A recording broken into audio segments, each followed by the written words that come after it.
Assalamu alaikum everyone, welcome back to the channel, and if you are new then welcome to the channel. So here I am with the scoring and interpretation of CABS के मैंने आपको पहले भी abbreviation बताई थी, children adaptation behaviour scale. इसकी scoring हमने इस तरह से करनी है कि हमारे पास जो 5 डोमेन्स हैं, language development, independent functioning, economic, vocational activity, ये सारे जो डोमेन्स हैं इन सब के हमने रिस्पॉन्सेज लिख लिए थे। मैंने एडमिनिस्ट्रेशन की थी, आप लोग वीडियो चेक कर सकते हैं। इसकी एडमिनिस्ट्रेशन हमने इस तरह से करनी है कि जो भी रिस्पॉन्सेज हमारे आए थे, आइदर अगर सारे क्वेश्चंस के जवाब दे दिए थे और 4 स्कोरिंग थी, then you have to give the 4 score to that question. और अगर एक ही क्वेश्चन का आंसर था तो उसको 1 स्कोर हम दे देंगे। अगर कोई भी उसने आंसर नहीं दिया तो देन वी हैव 0 ऑप्शन, तो फिर हम 0 को टिक कर देंगे। यानी वो जितने रिस्पॉन्सेज देगा हमने उतने ही रिस्पॉन्सेज जो हैं वो ले लेने हैं। इसी तरह अब लैंग्वेज डेवलपमेंट में मैंने अपने सारे जो आपके स्कोर्स आ जाएगी उन सबको हमने टोटल लिख लेना। टोटल हमारे पास आ गया 39। इंडिपेंडेंट फंक्शनिंग में भी इसी तरह हमने टोटल करना है, मेरा स्कोर आ गया था 38।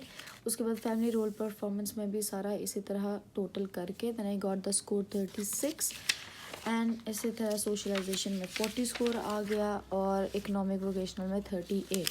मेरा जो क्लाइंट था, जो चाइल्ड था, वो 9 इयर्स का था, लेकिन उसकी सारी जो स्कोर रेंज है वो हमने जो है वो कैब्स में मैनुअल पे जो हमें मीन स्कोर्स के रेंजेस दी गई थी, हमने उसमें से देखा था और सारे हमारे पास मीन स्कोर्स वहाँ पर दिए गए हैं। हमने एजेस के लिहाज से देखना है कि हमारी हर डोमेन की जो स्कोर है वो हमारा उस मीन स्कोर से ज़्यादा है या कम है या उस मीन स्कोर के अंडर आता है। तो हर एजेस के 6 to 10 एजेस के सबके डिफरेंट जो हैं वो एज रेंजेस हैं। मेरी जो एज रेंज थी, चूँकि मेरे स्कोर्स जो थे वो बहुत ज़्यादा आए थे, 10 इयर्स तक जितनी भी एज रेंज थी, स्कोर रेंज थी, उससे ज़्यादा ही मेरे स्कोर्स जो थे वो आए थे। इस वजह से मैंने 7 प्लस लगा दिया। जब आपकी स्कोर्स जो हैं वो आपके किसी भी एज के स्कोर रेंज के अंदर आते हैं तो तब आप उस ईयर को जो है वो मेंशन कर देते हो। और अगर आपकी जो स्कोर है वो मीन स्कोर जो भी जिस भी एज के मीन स्कोर के इक्विवेलेंट नहीं है, उससे 1 पॉइंट या 1 पॉइंट ज़्यादा है या कम है, तो फिर आप प्लस या माइनस का साइन लगाते हो। जो वैल्यू सबसे ज़्यादा करीब होती है मीन स्कोर के, आप उसके अकॉर्डिंग जो है वो करते हो। अगर आपका स्कोर जो है वो मीन वैल्यू से ज़्यादा है तो आप प्लस का साइन लगा दोगे, अगर मीन स्कोर से कम है तो आप माइनस का साइन लगा दोगे। हर डोमेन में इसी तरह हमने एज लिखनी है। मेरी सारी जो एज रेंजेस थी वो सारी जो थी वो मीन स्कोर से जो थी वो ज़्यादा थी हर डोमेन में, इसलिए वो 10 से ऊपर जा रही थी, इसलिए मैंने +10 जो है वो लगा लिया। एज इक्विवेलेंस हमारे पास आ गई। हमने ये जब हमारे पास 5 डोमेन्स की स्कोर्स आ जाएंगी, हमने उसका टोटल निकाल लेना है और उसी टेबल से, उसी एज रेंज का जो टेबल हमारे पास था जिसमें से हमने मीन स्कोर्स देखने थे, उनसे हमने फिर एज इक्विवेलेंट, हमारे पास जो है वो एक ऑप्शन आती है, हमने अपने मीन स्कोर के हिसाब से एज इक्विवेलेंस निकालनी है कि 5 डोमेन्स में एक टोटल जो एज है उसकी कि वो किस तरह से अडेप्ट करता है बच्चा सोसाइटी में, वो एज इक्विवेलेंस हमारी टोटल स्कोर की बेसिस पर आएगी। और ये टोटल स्कोर हमने इन 5 डोमेन्स को ऐड करके लिया है और इसको हमने फिर मैच किया है एक लास्ट एज इक्विवेलेंस की रेंजेस से, और वहाँ पर जो हमारी एज लाई करेगी वो हमारी जो है वो एज इक्विवेलेंस में आ जाएगी। यानी ये है एज बच्चे की एक overall in all the domains. So that's how you do the scoring. Let's go to the interpretation.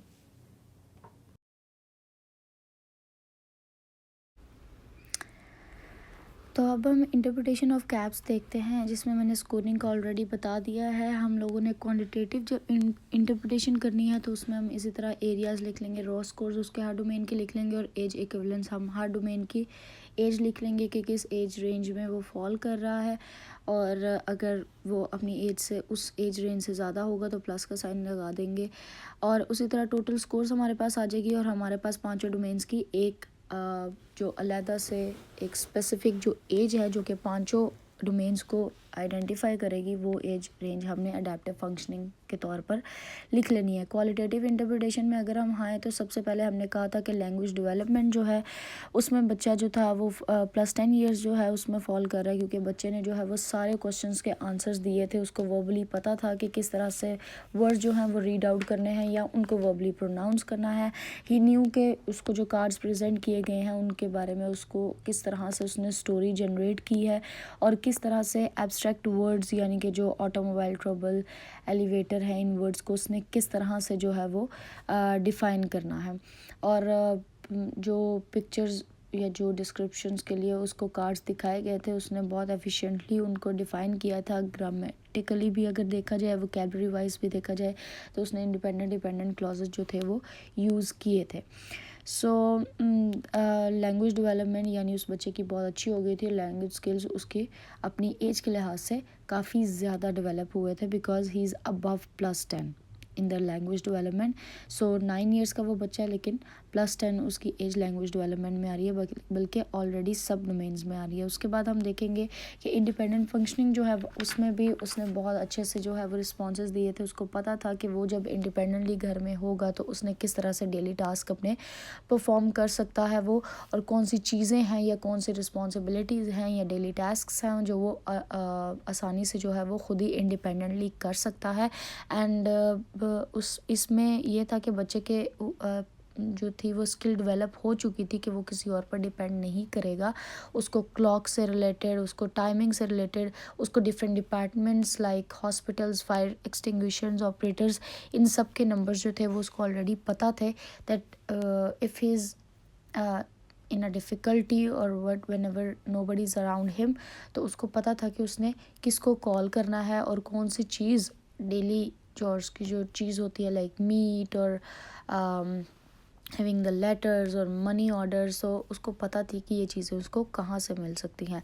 So independent functioning में भी उसकी जो स्कोर थी वो +10 से थी because he has developed the skill of being independent, और उसकी जो फंक्शनिंग थी डिपेंडेंट फंक्शनिंग वो बहुत ज़्यादा कम थी। Now coming towards the third which is family role performance, इसमें जो बच्चा था उसकी जो एज रेंज थी वो +10 ही थी बिकॉज बच्चे का जो रिलेशन था अपने फैमिली मेम्बर्स के साथ वो बहुत अच्छा था। अपनी मदर फादर के साथ जो फेशियल एक्सप्रेशंस थे वो भी उसके बहुत हैप्पी थे जो उसने कार्ड को देखकर बताए थे।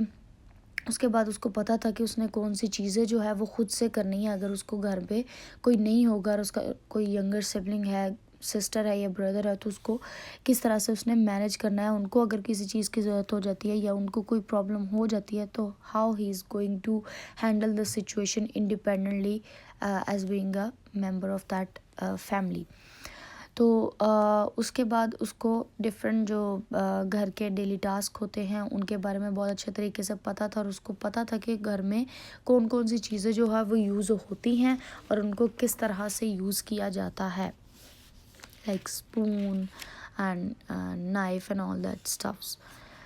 और उसको सारी चीज़ों का भी पता था कि अगर किस चीज़ में कौन सी चीज़ जो है वो बनाई जाती है, या अगर हम कोई सेल्फ़ केयर करते हैं या हमने कुछ अपने लिए कुछ बनाना है, कुक करना है, या हमने सोना है, या हमने टूथब्रश करना है, तो उसकी रीज़न उसको पता थी कि हमने ये क्यों करना है।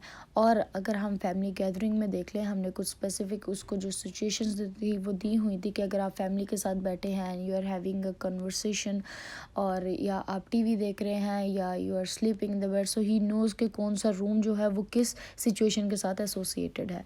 सो ये भी जो स्किल थी उसकी बहुत अच्छे से डेवलप हुई थी। उसके बाद हम अगर फोर्थ वाला देखें तो वो इकोनॉमिक वोकेशनल एक्टिविटी है, जिसमें बच्चे में ये एबिलिटी बहुत अच्छे से थी कि उसने किस तरह से मनी को जो है वो मैनेज करना है और किस तरह से डिफरेंट प्रोफेशंस को वो कॉस्ट की बेसिस पर जो है वो डिफरेंस कर सकता था। ये भी स्किल उसके अंदर बहुत अच्छे से डेवलप थी।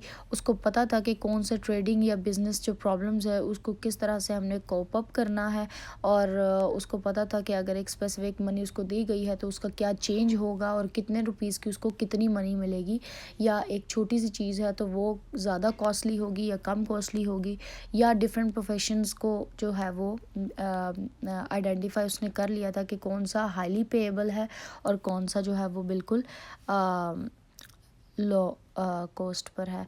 और इसी तरह उसको मनी से रिलेटेड या डिजिट या नंबरिंग से रिलेटेड जितनी भी प्रॉब्लम्स थी उन सब की स्किल उसको डेवलप हो चुकी थी।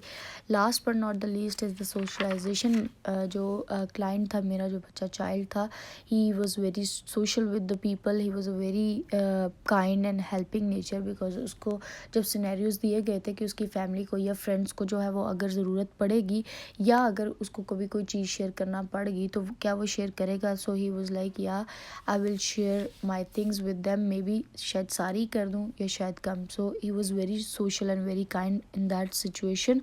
और उसने ये भी बताया था कि उसको दूसरे बच्चों के साथ खेलना बहुत ज़्यादा पसंद है, और अगर वो किसी नई जगह पर जाता है या स्कूल में जाता है तो वो दूसरे बच्चों को अपना फ्रेंड बनाने के लिए उनके या प्रोजेक्ट्स में हेल्प कर देगा, या उनके साथ लंच शेयर कर देगा, या उनको किसी एक्टिविटी में उनके साथ गेम्स वगैरह खेलेगा ताकि वो बहुत अच्छे से उनके साथ इंटरेक्ट कर सके, ताकि वो बहुत अच्छा उनके साथ बॉन्ड बना सकते और अपने पीयर ग्रुपिंग जो है वो क्रिएट कर सके।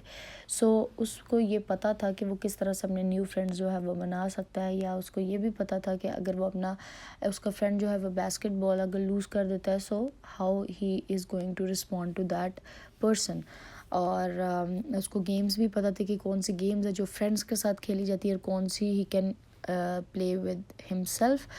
एंड सो या ये जो सोशल स्किल्स थी वो इस बच्चे में बहुत ज़्यादा जो थी वो डेवलप्ड हो गई थी, and he knew that how to describe his emotion to the other person, and he knew that how to express himself whenever he is surrounded with his family or the friends. So पांचों domains की अगर overall as equivalence हम देखें तो वो above 10 ही आ रही थी, because all domains में he was lying under +10 age. So उसके जो स्कोर्स थे वो मीन स्कोर से बहुत ज़्यादा अबव थे, तो इस वजह से वो अपनी एज से जो है वो बड़ा था, दैट्स वाई। सो उसकी सारी जो डोमेन की स्किल्स है वो ऑलरेडी डेवलप हो गई हैं, and his adaptive functioning is above his age level, that was उसकी जो क्रोनोलॉजिकल एज थी वो 9 ईयर्स थी। सो उसकी जो अडेप्टिव फंक्शनिंग है वो उसकी 9 ईयर्स की एज से जो है वो बड़ी है, like his functioning is above +10 years. तो 10 साल का भी अगर वो हो जाता है तो उसकी अडेप्टिव फंक्शनिंग फिर भी बड़ी है, ज़्यादा है। So that's all about the qualitative interpretation of caps. I hope so कि आप सबको समझ आई हो। So do like, share and subscribe the channel. Thank you.